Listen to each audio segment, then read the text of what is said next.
Hello everyone, आप सभी का स्वागत है मैग्नेट ब्रेन्स हिंदी पर।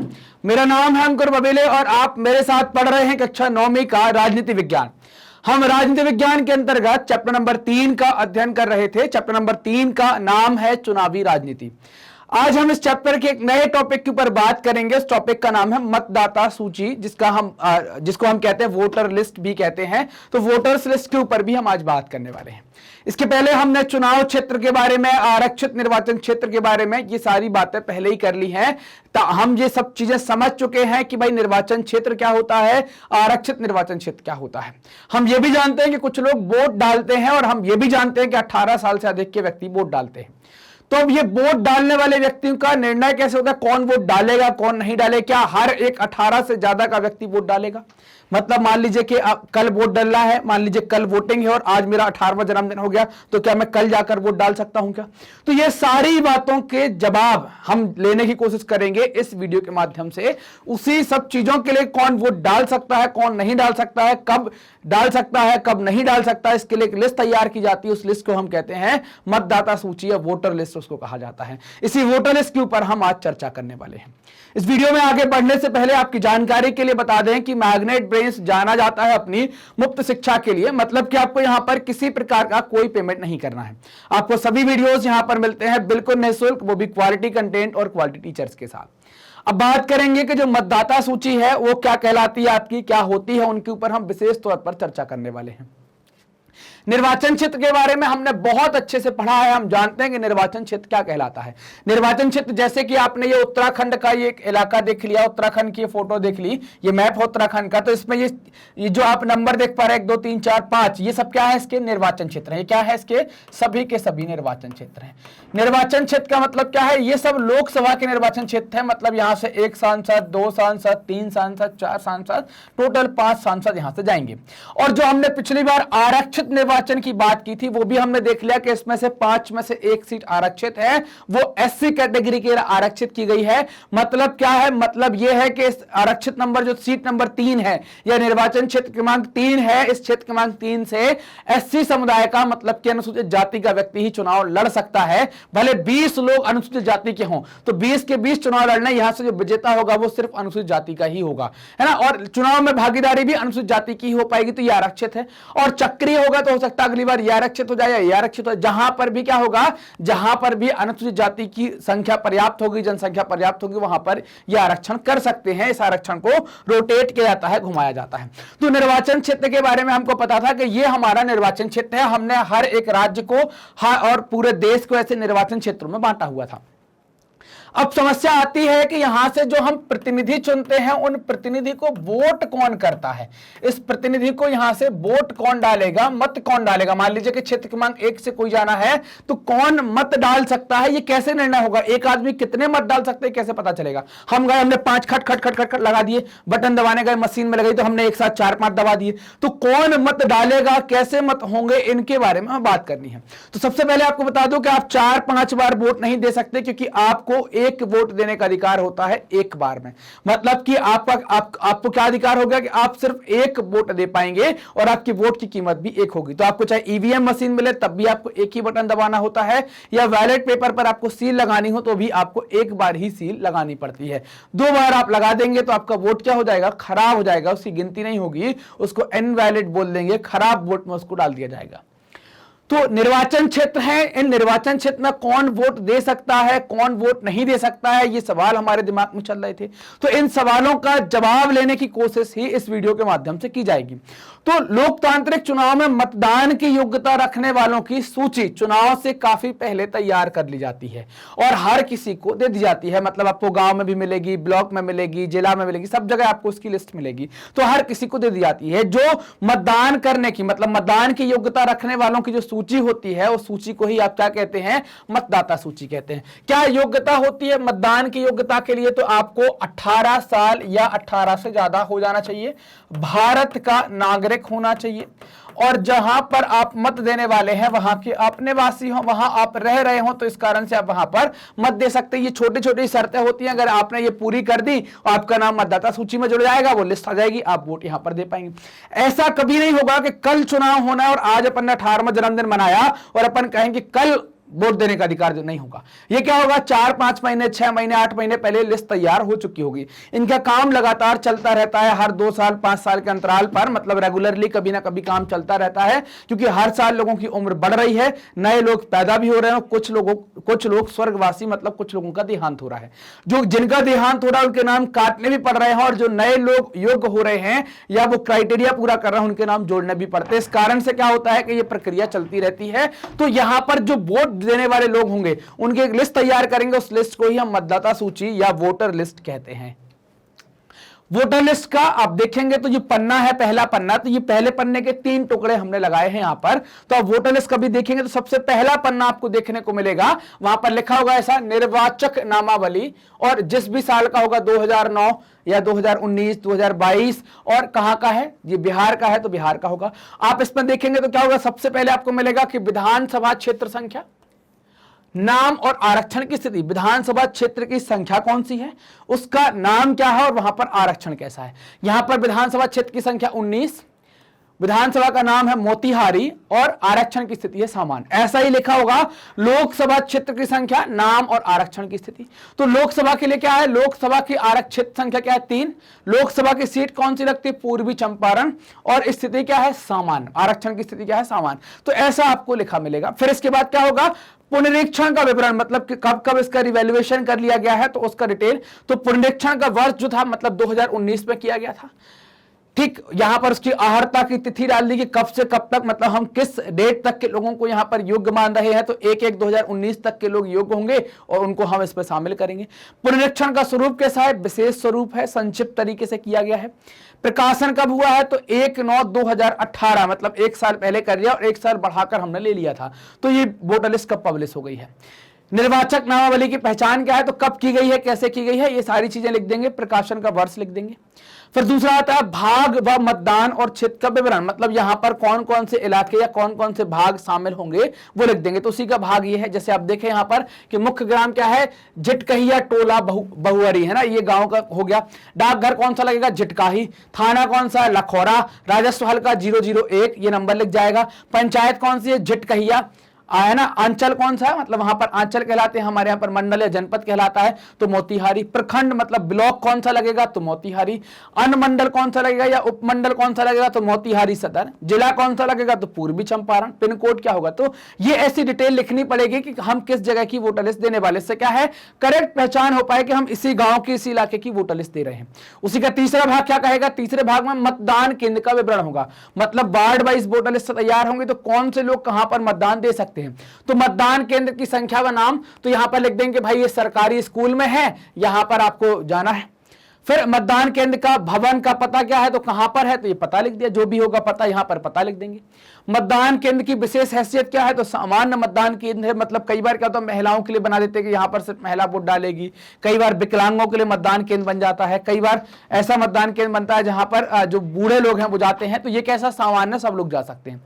मतदाताओं की संख्या तो लिखेंगे आरंभिक क्रम 1 है, अंतिम क्रम जो है 1303 है, मतलब यहां पर टोटल मतदाता क्या है 1303 है। पुरुष जिसमें से 693 है, महिला 610 है ना, और जो तृतीय लिंग जिसको उभय लिंगी कहते हैं 0 है। कुल कितने हो गए 1303। ये सब लिखा होता है आपकी वोटर लिस्ट के पहले पन्ने के ऊपर।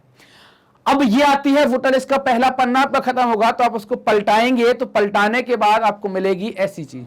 क्या होगा, ये वोटर लिस्ट की स्टार्टिंग है, प्रभाग 1 है, आपने देखा कि कहां का है, तो जिटकहिया का है, प्रखंड मोतिहारी है, थाना लखौरा है, डाकघर जिटकाही है और पिन कोड ये हो गया। ये सारी बातें कर ली। अब क्या किया कि हमने जिस गांव में गए, जिस वार्ड में गए, वहां पर घर नंबर 1 से चर्चा करी। ठीक, तो सबसे पहला लिखा यहां पर गृह संख्या आप देख पा रहे होंगे 1 है। फिर लिखा निर्वाचक का नाम क्या है, तो सुनील कुमार। उसके पिता का नाम क्या है, तो राम लगन प्रसाद यादव है ना, तो ये इनका नाम हो गया। इनकी उम्र कितनी है, तो 19 वर्ष। और ये कौन सा लिंग है इनका, पुरुष है या महिला है, तो यहां पर पुरुष हो गया। फिर आप देखें गृह संख्या 1 और लिखा है, तो इसका मतलब क्या है इन्हीं के परिवार का ये दूसरा वोटर होगा। तो शशि कुमार, इनके पिताजी का नाम है रामजीत प्रसाद यादव, एक ही घर के, गृह संख्या 1 है। इसकी उम्र 20 है, लिंग पुरुष, मतलब कि ये पुरुष है।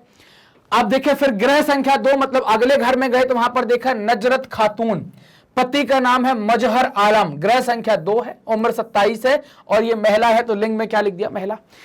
आगे आए तो अब ग्रह संख्या 3 मिली आपको यहां पर। तो ग्रह संख्या 3 में क्या है कि आपने देखा होगा कि यहां पर लिखा है सवरुण नेसा, तो पति का नाम क्या है, मंजूर मियां, और उम्र लिख दी और लिंग लिख दिया। वैसे यहां पर उसी उनके घर का ग्रह संख्या 3 का, फिर उनके घर का ग्रह संख्या 3 का, मतलब ये क्या है, यहां पर भी ग्रह संख्या 3 का मतलब क्या है, ये सभी लोग एक ही घर के हैं। जैसे ग्रह संख्या 3 निर्वाचक का नाम देखा लतीफ मियां, पिता का नाम क्या हो गया, मंजूर मियां, वहां पर भी मंजूर मियां, ठीक। और उम्र कितनी हो गई, 29 साल। लिंग कितना हो, लिंग क्या हो गया इनका, तो लिंग हो जाता है इनका पुरुष, है ना, ये क्या हो जाते हैं, पुरुष हो जाते हैं। क्लियर। तो यहां पर हम बात करें कि भाई जो अब दूसरा आया कि भाई ग्रह संख्या क्या है यहां पर, तो ग्रह संख्या 3 आ गई। यहां पर निर्वाचक का नाम क्या है, बजीर मियां, पिता का नाम क्या है, नसीर मियां, ग्रह संख्या 3 है, उम्र 29 है, और ये क्या है, पुरुष है। तो ऐसा पुरुष महिला सब कुछ इसमें बताना पड़ता है, कौन से घर से है, पिता का नाम क्या है, पति का नाम क्या है, उम्र कितनी है आपकी, आपका घर नंबर कौन सा, ये सब कुछ इसमें लिखना होगा। तो ऐसे क्या होगा यहां पर, ये आपकी मतदाता सूची तैयार हो जाती है। मतदाता सूची में कितने नाम हो सकते हैं ये निश्चित नहीं होता कि भाई आपके गांव में हो सकता, किसी गांव में 500 हो, किसी में 5000 हो, उस हिसाब से मतदाता सूची छोटी बड़ी हो सकती है। तो क्लियर बात यहां पर कि हम किन किन चीजों का ध्यान रखते हैं कोई मतदाता सूची में। तो मतदाता सूची में जिसका मत है उसका नाम, उसके पिता या पति का नाम, उसके घर का जो नंबर है वो, उसकी उम्र क्या है, और उसका लिंग मतलब पुरुष और महिला क्या है, ये सारी चीजें यहां पर लिखी जाएंगी। क्लियर बात। तो ये मतदाता सूची में आप देखेंगे, आप लोग जब वोटर हो जाएंगे तो आपने अभी हाल में ही चुनाव हुए होंगे आपके आसपास, तो आप देखिएगा घर में मतदाता सूची की एक पर्ची पड़ी होगी जिसको ले जाकर हम वोट डालते हैं। पर्ची कुछ इसी प्रकार से ही होगी। इस पर्ची को आप ले लेंगे, देखेंगे तो आपको समझ में आएगा कि हाँ यार ये वैसी ही पर्ची है जैसी हमने अपनी किताब में पढ़ी थी। क्लियर बात। चलिए आगे चलते हैं, देखते हैं कि मतदाता सूची बनती कैसे है। तो मतदाता सूची बनाना एक महत्वपूर्ण कदम है। इसका सीधा संबंध लोकतांत्रिक चुनाव की पहली शर्त से होता है। पहली शर्त क्या है, अपना प्रतिनिधि चुनने के लिए हर किसी को समान अवसर, मतलब अपना प्रतिनिधि जब चुनेंगे तो हर एक व्यक्ति को क्या होगा, हर किसी को समान अवसर मिलेगा। मतलब यहां पर आप फोटो देख पा रहे हैं, कुछ काले दिख रहे हैं, कुछ कम काले दिख रहे हैं, कुछ हरे दिख रहे हैं, कुछ सफेद दिख रहे हैं। मतलब यहां पर रंग के आधार पर नहीं, नीचे ऊपर के आधार पर नहीं, किसी भी तरीके से व्यवस्था ऐसी नहीं होगी कि इनमें विभेद करे। हर व्यक्ति यहां पर समान होगा। इसी कारण से क्या कहा गया, हर व्यक्ति को अपना प्रतिनिधि चुनने का अधिकार है। इस व्यवस्था को कहते हैं सार्वभौम वयस्क मताधिकार कहा जाता है। क्या कहते हैं इस व्यवस्था को, जिसमें हर व्यक्ति को अपना प्रतिनिधि चुनने का अधिकार होता है, व्यवस्था कहलाती है सार्वभौम वयस्क मताधिकार। हर किसी को मत देने का अधिकार होना चाहिए और हर एक का मत समान मूल्य का होना चाहिए। मतलब सब कोई वोट दे सके और सबकी वोट की कीमत भी एक हो सके। जब तक ठोस कारण ना हो तो किसी को मताधिकार से वंचित नहीं किया जाना चाहिए। तो किसको वंचित करते हैं, मतलब जो बहुत विशेष परिस्थितियां हैं कि वो पागल ही हो गया या कुछ और है तो उनको हम वंचित करते हैं। बाकी सबको मत देने का अधिकार होता है, सबको यहां पर वोट डाल सकता है। अब बात करें कि नागरिक जो है, तो नागरिक अनेक मामलों में एक दूसरे से भिन्न होते हैं, कई तरीके से भिन्न होते हैं। कोई अमीर होता है, कोई गरीब होता है, कोई बहुत पढ़ा लिखा होता है तो कोई कम, कोई एकदम अशिक्षित, कोई दयालु तो कोई नहीं। हर एक तरीके से अलग होंगे। यहां पर आप देखें कि सबके रंग रूप आपको अलग मिल रहे होंगे। कोई ने दाढ़ी रखी है, कोई ने चश्मा लगाया है, कोई काला है, कोई गोरा है। सबकी जाति धर्म है ना, महिला पुरुष, ये सब आपको अलग अलग यहां पर देखने को मिलेंगे। तो यहां पर क्या है, ये अंतर आपको यहां पर देखने को मिलेंगे कि भाई इस तरीके से कुछ अंतर यहां पर होंगे, लेकिन उनमें सभी में समानता क्या होगी कि सबके वोट की कीमत एक होगी और सबको एक वोट डालने का अधिकार होगा। और जो नागरिक है, चाहे वो किसी भी तरीके से भिन्न हो, चाहे अमीर हो, चाहे गरीब हो, चाहे पढ़ा लिखा हो, चाहे अनपढ़ हो, है तो इंसान। हर एक नागरिक इंसान है, तो वो अपनी जरूरतों और विचारों के अनुरूप समाज में योगदान करता है। चाहे वो पढ़ा लिखा है, चाहे अनपढ़ है, चाहे अमीर है, चाहे गरीब है, चाहे काला है, चाहे गोरा है, हर व्यक्ति समाज में कुछ ना कुछ योगदान करता है।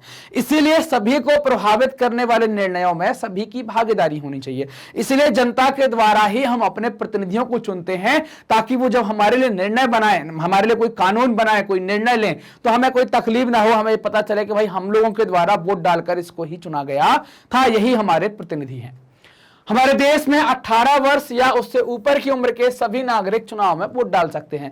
मतलब वोट डालने का अधिकार किसको है, जो 18 या उससे ज्यादा के हो गए हैं और जिनका नाम मतदाता सूची में आ गया है। पहले यह व्यवस्था 21 साल की थी, घटाकर फिर क्या कर दिया गया, 18 कर दिया गया। नागरिक की जाति धर्म लिंग चाहे जो हो उसे मत देने का अधिकार है। मतलब नागरिक को लिंग जाति धर्म है ना वर्ग इसके आधार पर विभेद नहीं करेंगे, सबको वोट देने का अधिकार होगा, सबके वोट की कीमत भी एक होगी। अपराधियों और दिमागी संतुलन वाले कुछ लोगों को वोट देने के अधिकार से वंचित किया जा सकता है, लेकिन ऐसा सिर्फ बेहद खास परिस्थितियों में होता है, नहीं तो सभी को वोट देने का अधिकार यहां पर मिलता है। सभी सक्षम मतदाताओं का नाम मतदाता सूची में हो यह व्यवस्था करना सरकार की जिम्मेदारी है। मतलब जो वोट दे सकते हैं 18 या 18 से ज्यादा हो गए तो सबका नाम मतदाता सूची में होना चाहिए, और ये जिम्मेदारी किसकी है? ये जिम्मेदारी है सरकार की। तो इसी के लिए सरकार क्या करती है कि हर अगले चुनाव में नए लोग मतदाता बनने की उम्र तक आ जाते हैं। मान लीजिए कि 2022 में चुनाव हुआ था और इस समय राम की उम्र जो थी वो कितनी थी? 16 वर्ष थी, तो ये वोट नहीं दे पाया होगा। लेकिन जब 2027 में चुनाव होगा तो राम की उम्र 16 से बढ़कर कितनी हो जाएगी? 21 साल का हो जाएगा राम। तो राम क्या है? वोट दे पाएगा यहां पर। तो इसकी उम्र 18 प्लस हो गई तो 2027 में वोट देगा। तो इस कारण से उम्र बढ़ती रहती है लोगों की, तो उनका नाम मतदाता सूची में डालना पड़ता है। क्यों? क्योंकि हर चुनाव के पूर्व मतदाता सूची को सुधारा जाता है। इसी कारण से क्योंकि लोगों की उम्र बढ़ रही है, इसलिए इनको हर चुनाव के पहले इनकी सूची में या मतदाता सूची के अंदर कुछ परिवर्तन किए जाते हैं। जो लोग उस इलाके से बाहर चले जाते हैं, जिनकी मौत हो जाती है, उनका नाम काट दिया जाता है, और जिनकी उम्र 18 से ज्यादा हो गई है, जो उस इलाके में आ गए हैं, उनका नाम जोड़ दिया जाता है।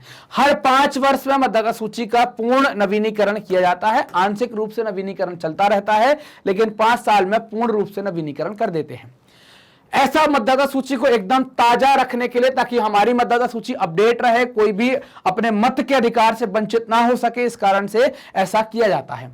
पिछले कुछ वर्षों से चुनाव में फोटोयुक्त पहचान पत्र की नई व्यवस्था लागू की गई है। ये फोटोयुक्त पहचान पत्र देखेंगे, फोटो ब्लर कर दी गई है, नाम नंबर भी नहीं दिखाई देंगे, क्योंकि फिर आप किसी की इमेज दिखाना यहां पर सही नहीं होगा, तो इस कारण से ब्लर कर दिया गया है। यहां पर आप देखेंगे निर्वाचन आयोग लिखा होगा, व्यक्ति की फोटो लगी होती है, निर्वाचक का नाम, मतलब इनका नाम क्या होगा वो लिखा होगा, इनके पिता का नाम क्या होगा वो लिखा होगा, पुरुष है महिला है वो लिखा होगा, इनकी जन्म तिथि लिखी होगी, तो आयु का कैलकुलेशन यहां पर हो जाएगा। ऐसा मतदाता का कार्ड आजकल आने लगा है। ये फोटोयुक्त पहचान पत्र कहलाता है। आपका भी बनेगा ऐसा, जैसे ही आप वोट डालने के लायक हो जाएंगे तो आपको भी मिलेगा, चिंता मत कीजिए, है ना। तो सरकार क्या करती है? सरकार ने मतदाता सूची में दर्ज सभी लोगों को यह कार्ड देने की कोशिश की है कि हर व्यक्ति को यह कार्ड मिल जाए।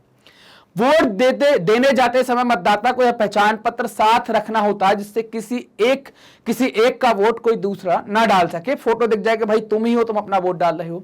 मतदान के लिए कार्ड अभी तक अनिवार्य नहीं हुआ, मतलब ऐसा नहीं है कि इसी कार्ड के आधार पर ही आपको वोट डालने को मिलेगा। आप इसके अलावा भी मतलब राशन कार्ड, ड्राइविंग लाइसेंस, इन सब या जो और फोटो पहचान पत्र, आधार कार्ड, इन सब का उपयोग कर भी आप अपना मत डाल सकते हैं।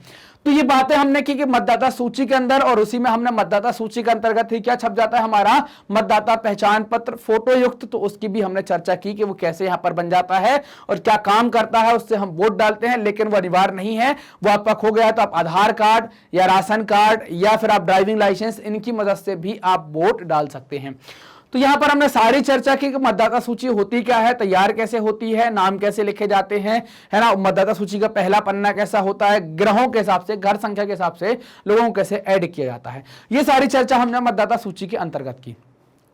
मैग्नेट ब्रेन्स ने आपकी सुविधा के लिए अपनी एक वेबसाइट बनाई है magnetbrains.com। वेबसाइट का उपयोग करने के लिए आप टाइप करें magnetbrains.com। जैसे आप टाइप करते हैं magnetbrains.com, आप हमारी वेबसाइट में पहुंच जाएंगे। वेबसाइट में पहुंचते ही आपके सामने कोर्सेज का ऑप्शन आएगा। यहां पर कई सारे कोर्स होंगे, आप यहां से कोई सा भी एक कोर्स चुन सकते हैं। जैसे मान लीजिए हिंदी माध्यम, आपने सेलेक्ट किया हिंदी माध्यम, फिर आपको क्लास चुननी है, चूंकि आप क्लास 9 के विद्यार्थी हैं तो आपने क्लास 9 चुनी। जैसे ही आपने क्लास 9 चुनी, इसके बाद सारे टीचर आपके सामने होंगे। मान लीजिए कि आपको पॉलिटिकल साइंस यानी कि राजनीति विज्ञान पढ़ना कक्षा 9वीं का, तो आपने यहां पर वॉच नाउ पर क्लिक किया। क्या होगा वॉच नाउ पर क्लिक करने से? वॉच नाउ पर जैसे ही क्लिक करेंगे तो पॉलिटिकल साइंस यानी कि राजनीति विज्ञान का चैप्टर वाइज प्लेलिस्ट आपके सामने होगा। हर चैप्टर के अंदर उसके वीडियो डले होंगे। आपने कोई एक चैप्टर देखना है, क्लिक किया तो उसके सारे वीडियो ओपन हो जाएंगे और हर वीडियो के आगे ऐसा वॉच नाउ लिखा होगा। आप वॉच नाउ पर क्लिक करेंगे, वीडियो कुछ इस तरीके से चल जाएगी। पूरा वीडियो देखने के बाद अगले वीडियो पर जाना है तो आप इस नेक्स्ट वीडियो के बटन का उपयोग कर सकते हैं और आप अगले वीडियो पर पहुंच जाएंगे। इससे आपकी समय की बर्बादी नहीं होगी, आप व्यवस्थित तरीके से वीडियो देख पाएंगे और बहुत देर तक आसानी से पढ़ाई कर पाएंगे। इसी तरीके से हमारा एक एप्लीकेशन भी बनाया गया है। आप मैग्नेट ब्रेन्स की एप्लीकेशन को भी प्ले स्टोर से जाकर डाउनलोड कर सकते हैं और उसके थ्रू भी आप इसी तरीके का आनंद उठा सकते हैं कि आपको वीडियो देखने में किसी प्रकार की कोई परेशानी नहीं होगी। मैग्नेट बेंस हिंदी हिंदी माध्यम की कक्षा 7वीं से लेकर 12वीं तक का संपूर्ण पाठ्यक्रम बिल्कुल निःशुल्क उपलब्ध करा रहा है। ये वीडियो प्राप्त करने के लिए आपको करना क्या है, सिर्फ इतना सा काम करना है कि आपको मैग्नेट बेंस हिंदी को सब्सक्राइब करना है और जो वीडियो आए हैं उनको जल्दी से लाइक करना है और तुरंत अपने दोस्तों के साथ शेयर करना है। कमेंट सेक्शन में जाना है, कमेंट करके हमें भी बताना है कि आपको वीडियोस कैसे लग रहे हैं। धन्यवाद।